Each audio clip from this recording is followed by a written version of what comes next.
يا سلامي عليكم يا السعودية، يا ديار الشيم يا دار الأبطال. ويا سلامي عليكم يا السعودية، يا ديار الشيم يا دار الأبطال. يا السعودي نحيي روحك الحية، يا السعودي نحيي روحك الحية. نشهد انك أصيل وطيب الفالي.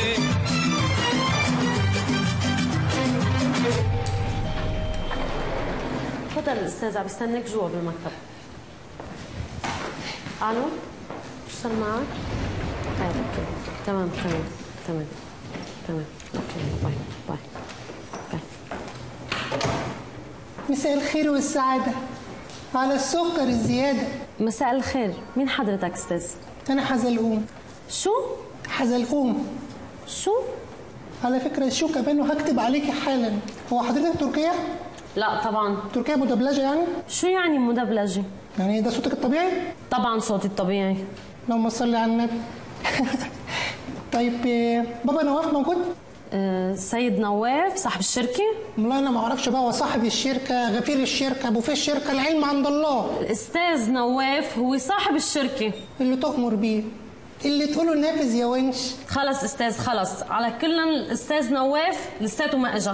تفضل هونيك اقعد لبين ما يجي. اقعد فين؟ هونيك. هونيك؟ على الانتريه دوت؟ نعم على الانتريه دوت. اللي هو سن الفيل؟ ماشي. شو هالاشكال اللي بتجينا الله؟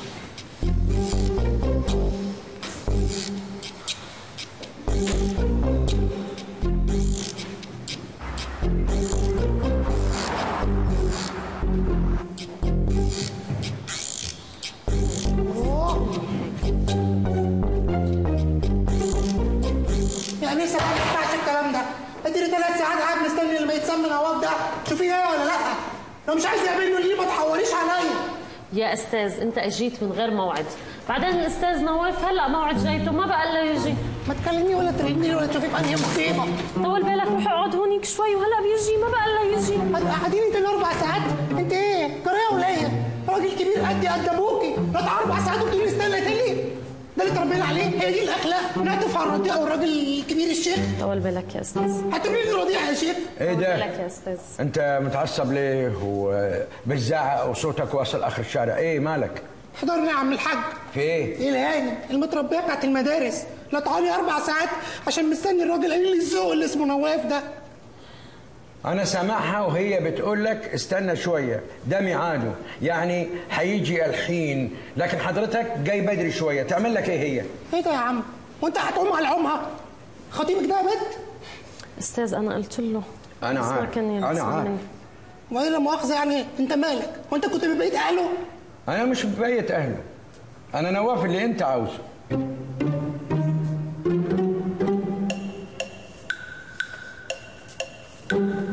نهار اسود.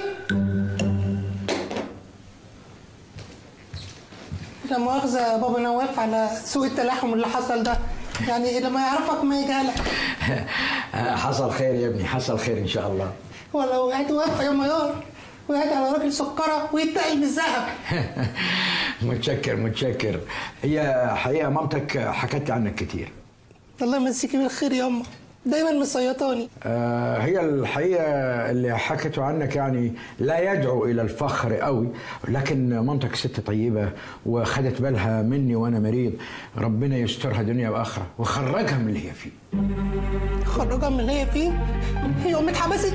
سرقت منكم حاجه؟ لطشت طبق فضه ولا حاجه كريستال؟ طبعا لا يا ابني. الله، امال لما هي خدت بالها منك وانت عيان وما سرقتش حاجه، مالك بتتكلم عنها ليه زي ما تكون من المفقودين بتوع القناه الثالثه؟ اسمعني يا ابني، مامتك لما جت هنا كانت مجرد ممرضه.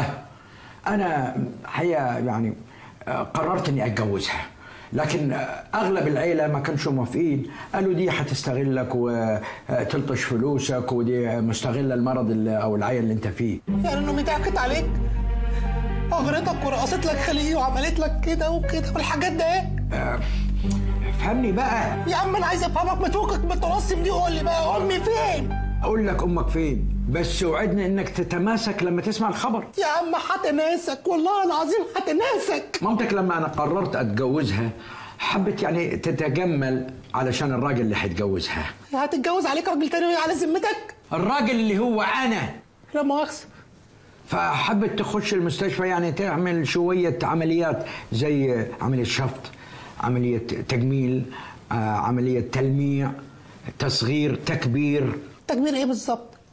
يا ابني كبر مخك معايا، كبر مخك. كبر ايه يا عم؟ انت عمال تحرقني اكتر واكتر. امي فين؟ يا ابني العمليات دخلت في بعضيها، ما استحملتش والدتك، فبقت في غيبوبة دلوقتي في المستشفى. هم انا في المستشفى؟ ايوه. أمه! هي فين يا عم؟ هي دي؟ لا يا عم ده مش أمي يا عم، ده سبايدر مان، ولا سبايدر مان أحمر باين. أيوه ده كان في إيديها، ده البنصر وده اللانسر وده الشنخر وده الإلهام. نهار أسود، هي ماتت ولا إيه؟ She can't hear you, Mr. Salom. She's in a completed coma. بتقول إيه يا عم أنت؟ إيه ده؟ هو أنتوا الأخوين شوكة بتوع الكابتن ماجد؟ استاذ سالم هي مش سامعك، هي في غيبوبه كامله. نهار اسود. طب يا عم ما تشمموها يا عم فحل بصل ولا بط اي حد استرجي، وانتوا ما عندكوش استرجي هنا؟ Actually, we tried all medical ways, but unfortunately, they didn't work. حاولنا كل الطرق بس ما فيش فايده. مفيش فايده؟ I think, Mr. Salom, you can leave now. There is nothing for you here. يا استاذ سالم يرضي امشي يلا. خلاص يا عم، هو على فكره اسهل بفهمه اكتر. لعلمك انا فهمت من المشاوره كده انك عايزني امشي واسيبها. لا يمكن ابدا، ده امي يا جرع، يا جرع لامي. ده رضا الاب والام اهم من رضا الوالدين. Mr. Salom, your mother is in a deeply coma. The only thing that made her still alive are those machines. يا استاذ سالم والدتك هنا يا عم امشي بقى يا عم بقى. امشي انت هو بس قولي لوحدي معاه. يا ست الحبايب يا حبيبي. ايه ده؟ نهار اسود. هما زطولك المثانه في الكمبيوتر؟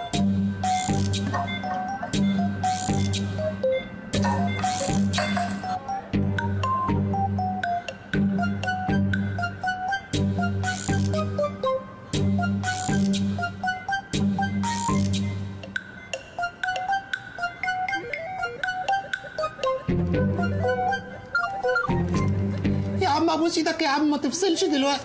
انا ما صدقت جبت السكور دوت.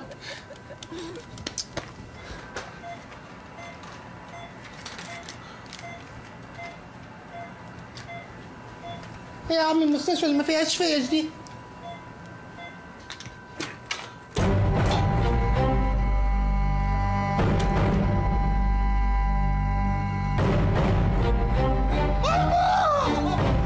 وراحت امي في لفح البصر. لا إله إلا الله، لا إله إلا الله. وأنت كيف يا حزلقوم ما تقول لناش يا أخي؟ كنا عملنا معاك الواجب. يا عم أنا كلمتك يا عم يجي 50 مرة، وكلمت سي جون كمان، وما حدش فيكم كان بيرد على موبايلي. علشان كان بيظهر أكيد نو نمبر. أنت تلقاك كنت بتكلمني على التليفون آخره 80. أيوه أنا غيرته. We're all very sorry for your loss, حزلقوم. متشكرين يا أبلة سمنسة. You're welcome everywhere. معلش يا استاذ حزلقوم، ما تغلاش على اللي خلقها، كلنا لها. Just in case يا ميار، just in case. قصد جنابك ريستن بيس. ربك رب قلوب يا فيزو. معلش يا حزلقوم، ربنا يرحمها ارتاحت. الحمد لله، الحمد لله على كل حاجة. طيب أنا هكمل لكم الحدوتة بقى حس كده، بس عندي طلب صغنن قبل ما أكمل الحدوتة. هنقرا الفاتحة على روحها، وبعدها نقعد ساعتين صمت وساعة قمت، قصدي ساعة حداد. الفاتحة.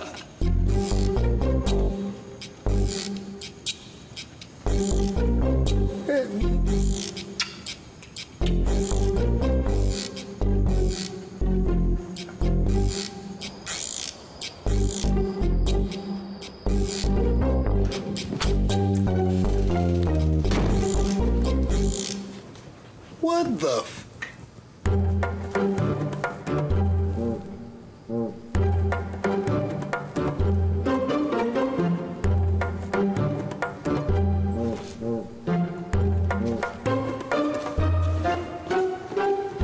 ازيك يا ابو الجناجين؟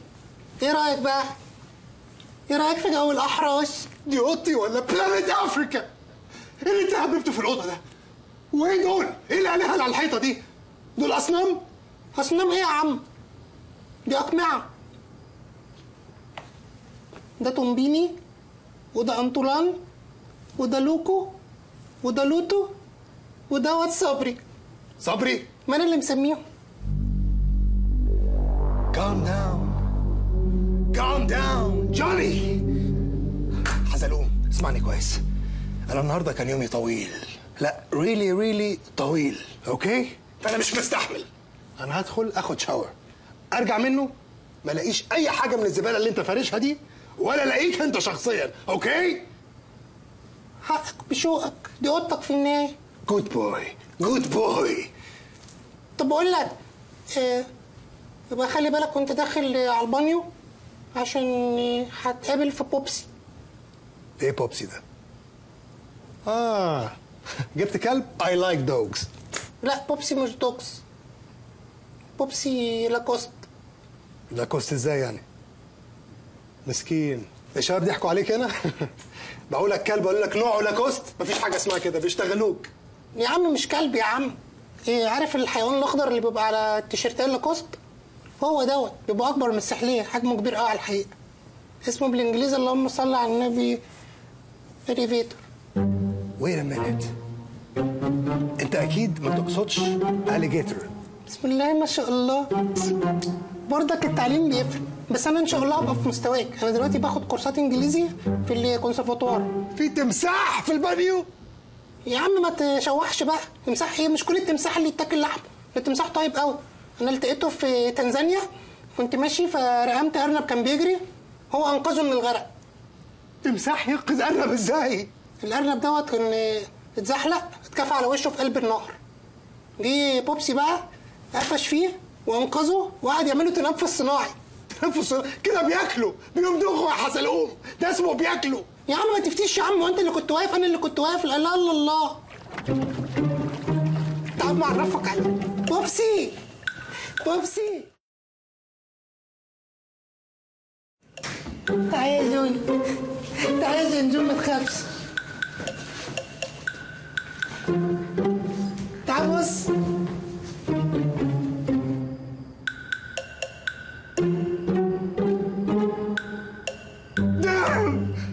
ده تمساح بجد؟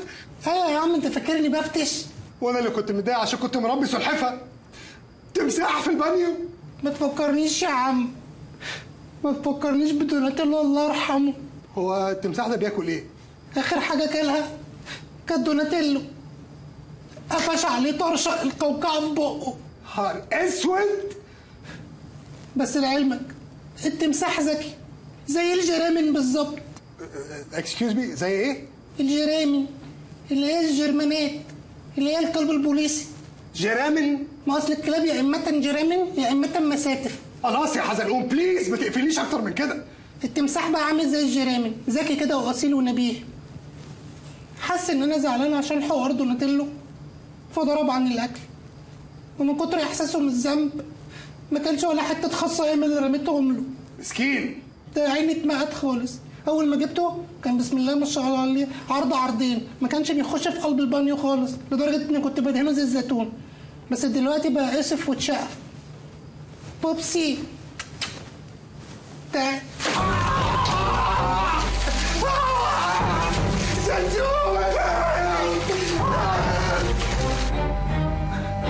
يا ابن العطة ده يا بوبسي. سبحان الله. ايه؟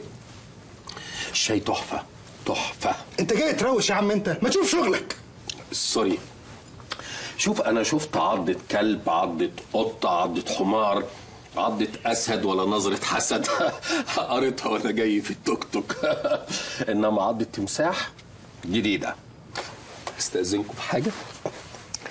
لو ممكن يعني اخد صوره سيلفي مع العضه ابقى شاكر جدا. هو انت ليك في السيلفي يا دكتور؟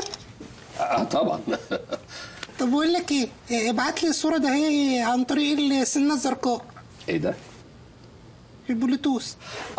اول مره ابعت لكم صور كتير قوي، ده انا اعمل لكم البوم للحاجات الغريبه اللي شفتها في البيت ده. طب بقول لك ايه، ما انت كده خلاص شغلك؟ خلاص اللفه الحقيره اللي انت عاملها في دراعه دي، اللي ماليش علاقه بالطب، لو لفتها هتبقى احسن اكيد 100 مره من دي. كده خلاص شغلك من غير تعقيم، من غير حتى حقن التيتانوس.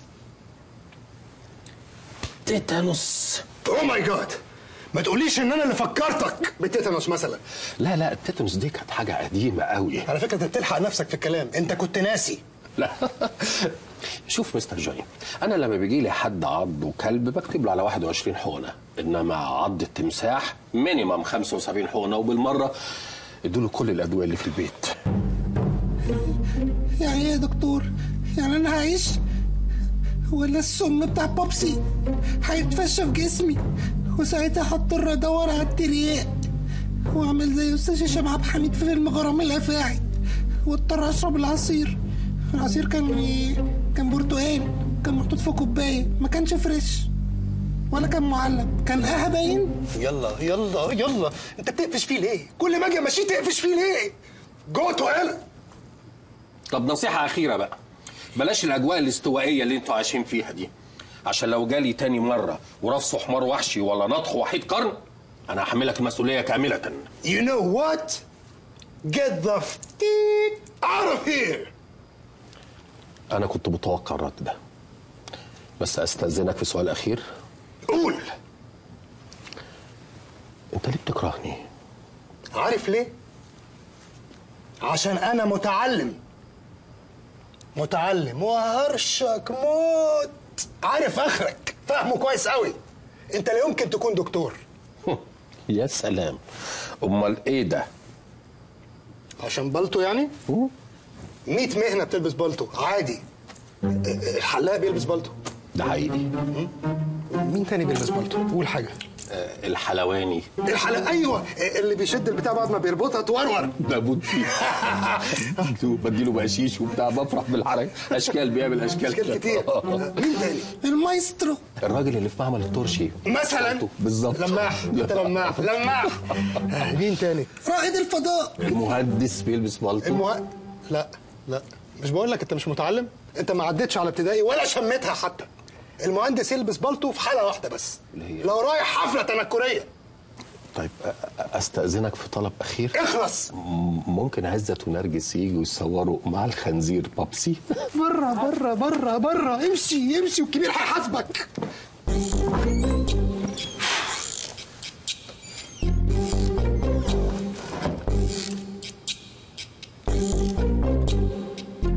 بلاستيك وبجنيه؟ دي بتاعت باربي يا متخلف، وبيجي معاها طقم حلل وسشوار. دايم حزلوم، الحمد لله على سلامتك. الله يسلمك يا ود ابوي. متشكرين يا عم على عادتك الجميله دي جنبي. نيفر مايند. بص يا حزلقوم، انا مقدر كويس قوي انك ستريسد ومعضوض في ايدك وسو داون وتعبان، بس بجد يعني بغض النظر على انك شقلبت لي اوضتي وحولتها لاوضه بورن ستار، الا انه في حاجه مش ممكن اعدي بيها، ان انا وانت ننام في سرير واحد ومتغطيين ببطانيه تايجر. الاكسبيرينس دي مش عايز اعدي بيها، بليز. وانا صراحه اللي خلاني احط التاتش بتاعي اني جيت لقيت الاوضه معفنه فيها ريحه عطانه، واخد بالك؟ ولونها اكني ساكن فيها واحد ميت، ما فيهاش روح، ما فيهاش الوانات. فحطيت التاتش بتاعي، قلت ادندشها لك، بس انا اصلا كده ولا كده كنت ماشي سايب الاوضه علشان المستوى الاجتماعي بتاعي عالي دلوقتي، ما بقتش تناسبني. طب بتعيط ليه دلوقتي يا حزلقوم؟ اصل افتكرت ام الله يرحمها، عارف لو كانت عايشه ما كانتش سابتني لوحدي. كانت دخلت عليا بشندوتش مفتقه وكوبايه مغات عشان ابلع، وكانت هتحط لي معجون سنان على الجرح. هو انت متعور في ضرسك؟ انت متعور في دراعك؟ الله يرحمها كانت دايما تقول اللي يقضي على السوس يقضي على الفيروس. بس تعرف ربنا كريم، خلاها تنبسط في اخر ايامها، فرفشت، بعت لها بابا نواف، كان بيحبها قوي. وتعرف اول ما شافني حبني برضك قوي بالظبط زي ما كان بيحبها. مان this is so weird. this is so weird. اكيد انت مش عارف تعبر، يمكن قصدك انه طيب قوي. هو كان طيب قوي. بص انا هحكي لك. ما تحكيش بليز بليز ما تحكيش يا عم. انا هقول لك نبذه. ولا نبذه ولا فخذه. ماشي يا عم. اول ما امي ماتت لميت حاجتي كلها وحطيتها في السندباك بتاعتي، وقبل ما ارجع تاني على مصر بابا نواف قفش فيا، قال لي لا ممكن اسيبك ابدا يا حزلقوم، وقفش فيا اشتغل معاه وابقى دراعه اليمين. اكتشفت بعد كده انه شاف فيا حاجه، شاف نبوغي. ايه نبوغك ده اللي شافه؟ نبوغي يا عم. ايوه يعني ايه النبوغ ده؟ حاجه موجوده في الرجاله بس ولا في الستات برضو عندهم نبوغ؟ هو بيبقى موجود في الرجاله وبرضك في الستات ساعات. سن النبوغ؟ ما تلخبطش امي بقى، سيبني احكي الحدوته. المهم طبعا هو لما عرض عليا الاوفر انا ما كدبتش خبر الحقيقه، شبطت فيها، وطبعا ايه دورتها يا برنس، لدرجه ان الراجل بقى بيحلف بشطارتي.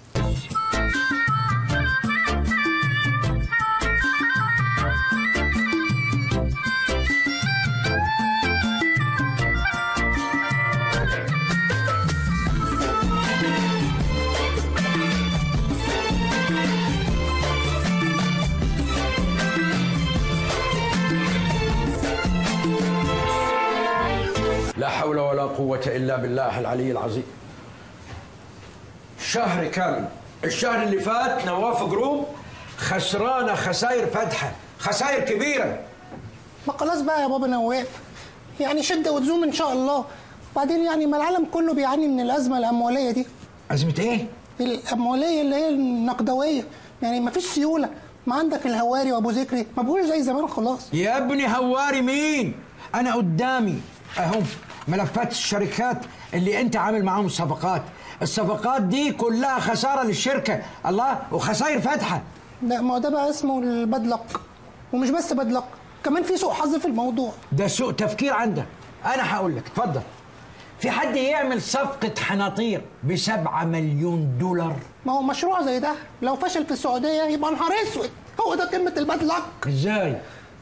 احنا عندنا نزلة السمان وجامعة الدول كلها قايمة على المشروع ده. بيجي في موسم العرب بيجوا يركبوا الحنطور ويشغلوا لهم يا البرتقالة او فشكلني. ايه فشكلني دي؟ فشكلني حبك يا روحي تترزق احسن. الله، محدش هنا بيركب حنطور، هنا درجة الحرارة بتوصل ل50. بصراحة دي فاتتني، معلش لا مؤاخذة، اصل انا مش من اهل البلد يعني. وبعدين حضرتك بسم الله ما شاء الله عندك خبرة، لو كنت بتاخد وتدي بشكل ودي كنا وصلنا لحاجة. طب حضرتك انا جات لي فكرة، احنا ممكن نجيب كونتينر من الصين فيه تكييفات صغننه ب10 مليون دولار، نحطها في قفا الراجل اللي بيسوق الحنطور يطري على الورق. لو مكلفه يا عم خلاص نأجر هنود يبخوا ميه ويهووا. يا ابني بلا الافكار الخربانه دي، فكر لك في حاجه عدله. حكى عليا يا بابا نواف. مش عايز اسمع بابا نواف. في حد بيعمل صفقه دفايات ب20 مليون دولار؟ ما الناس حضرتك بتمشي في الشارع ميته من الحر، بتخش جوه اي مكان بيبقى التكييف ساقع موت، فلازم يتدفوا بقى جوه. في حد بيعمل صفقه سياكل صيني ب10 مليون دولار؟ انا ما جبتش يا عم سياتل. ايه سياتل؟ انت بتالف كلام وخلاص، عايز تزود لي لسته الفشل. سياكل يعني موتوسيكل وب10 مليون دولار، ليه؟ ايه ده؟ موتوسيكل بالصيني يعني سيكل؟ سيكل. بصراحه انا عملت المشروع ده. طيب ليه؟ انا فوجئت انه فشل بصراحه. المشروع ده ناجح جدا عندنا في مصر، المكنه بتتباع لما يضربها الدم ب2000 جنيه والناس كلها بتشتري وزي الفل. قلت اكيد في السعوديه هنا معاهم فلوس اكتر هيشتروا يعني. هنا الناس بتركب افخم العربيات في العالم، تركب الفراري، الروز رايز، الجاكور، المايباخ، مش بتركب سياكل؟ بص هي وجهة نظر. بس الله، قرفتني بوجهة نظرك دي، قرفتني. الرسالة وصلت يا عم. طالما جبت قرفتني والجو ده تبقى وصلت الرسالة. خلاص انا هلملم هدومي وارجع على مصر تاني. انا اتيتمت من بعدك يا ميار. ارفع شوية. كمان ارفع كمان سنة، كمان شوي، كمان. بس اربط على كده. ايوه.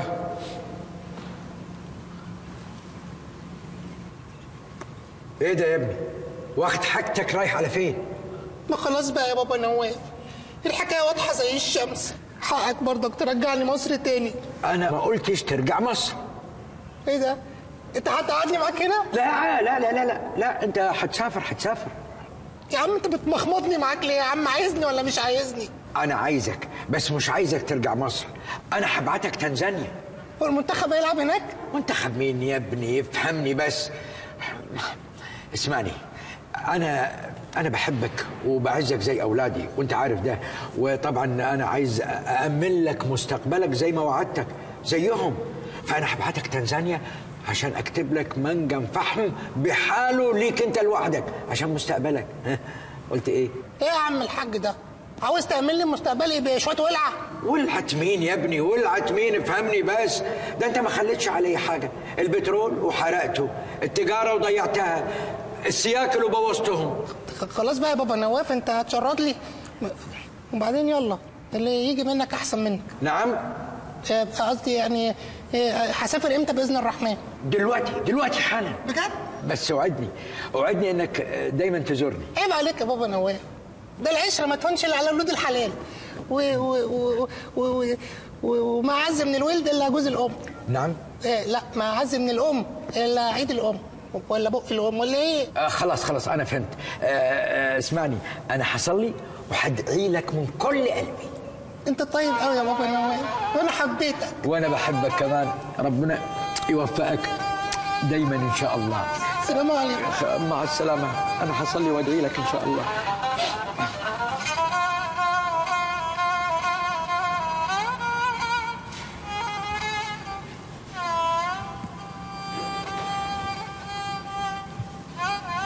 ده راجل طيوب خالص، عايز اعمل معاه ايه واجب؟ هفتح له التكييف عشان ما يصليش وهو منفرد. يا رب اكرم حزن. لا امال نهار اسود.